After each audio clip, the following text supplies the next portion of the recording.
قلتم يا موسى لن نصبر على طعام واحد فادع لنا ربك يخرج لنا مما تنبت الأرض من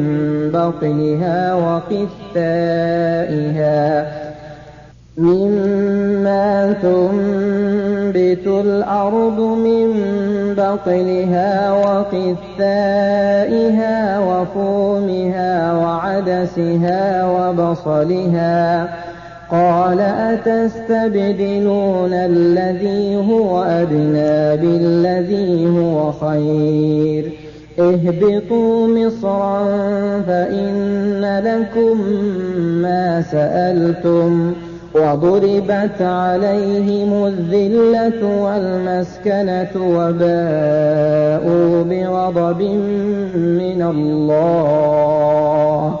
ذلك بأنهم كانوا يكفرون بآيات الله ويقتلون النبيين بغير الحق ذلك بما عصوا وكانوا يعتدون إن الذين آمنوا والذين هادوا والنصارى والصابئين من آمن بالله واليوم الآخر وعمل صالحا فلهم أجرهم عند ربهم ولا خوف عليهم ولا هم يحزنون وإذ أخذنا ميثاقكم ورفعنا فوقكم الطور خذوا ما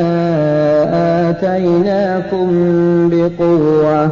واذكروا ما فيه لعلكم تتقون ثم توليتم من بعد ذلك فلولا فضل الله عليكم ورحمته لكنتم من الخاسرين ولقد علمتم الذين اعتدوا منكم في السبت فقلنا لهم كونوا قردة خاسئين فجعلناها نكالا لما بين يديها وما خلفها وموعظة للمتقين وإذ قال موسى لقومه إن الله يأمركم أن تذبحوا بقرة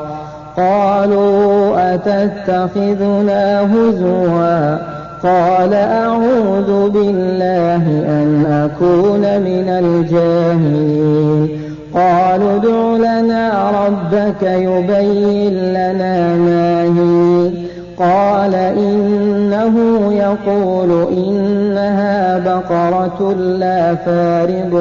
ولا بكر عوان بين ذلك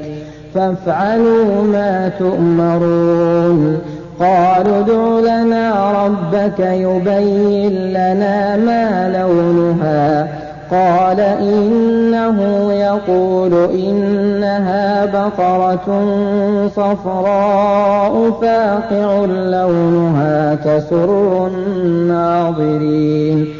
قالوا ادع لنا ربك يبين لنا ما هي إن البقرة شابه علينا وإنا إن شاء الله لمهتدون.